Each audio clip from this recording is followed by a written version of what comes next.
Well, despite efforts to clamp down on the Mafia, Russia's criminal underworld remains very powerful. Its members talk about dignity and honor and obey a strict code of conduct all their life. They wear blue tattoos as a badge of distinction. And as Oksana Baika found out, they evoke fear and respect in equal measure.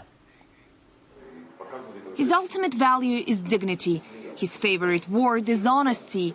His rhetoric about rules and responsibilities make him sound like a law enforcer, but he could hardly be more distant. Vladimir is a thief, but he's proud of it. I served 7 terms, but it's not about how long you stayed behind bars, it's about how you did it, whom you became after that. The most important thing is to preserve your honor and dignity. Having clocked up almost 25 years behind bars, Vladimir is no ordinary criminal. His life achievements are inked on his skin, serving as both a warning and a VIP pass.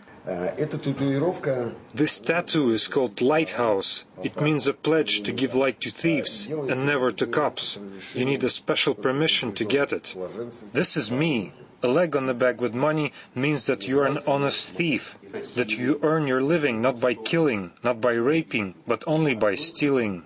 Accomplished and respected among criminals, Vladimir still lacks the highest distinction, the blue stars on the shoulders that denote thieves by the code, the elite of Russian organized crime.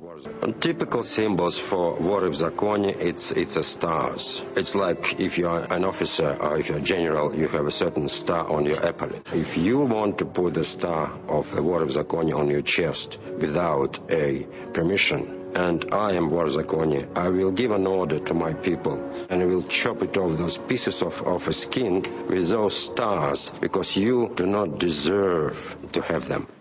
With the stars on their shoulders, thieves also assume an obligation to follow the so-called code, a set of 18 rules, breaking any of which is punishable by death. A thief is not allowed to marry, possess property, cooperate with the authorities, many things. For example, I knew a very influential thief who died sometime in the 90s. He must have been about 80 by then. He lived in a one-room apartment, had $200 in his pocket, and wasn't officially married to the woman he'd spent his life with. And after he died, it turned out that even the apartment wasn't his property, even though he was a very influential and powerful thief.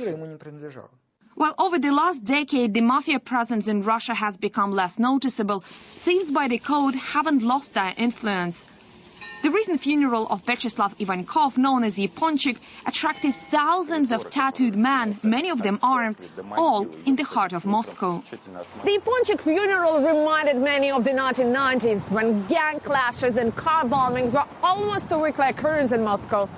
Since then, Mafia guys may have changed their sports clothes for white collars and ties, but as this 2009 funeral showed, their numbers are still intimidating.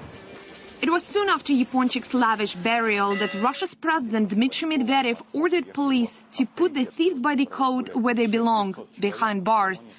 But out of almost 200 of them across Russia, only 3 were rounded up last year. The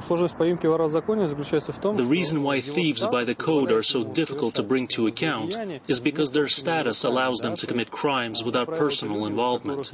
They don't need to stain their hands. They have other people for that. As for Vladimir, he claims he switched from stealing to singing, yet his tattoos still serve as the best recommendation for his audience. Oksana Baika, RT, Moscow.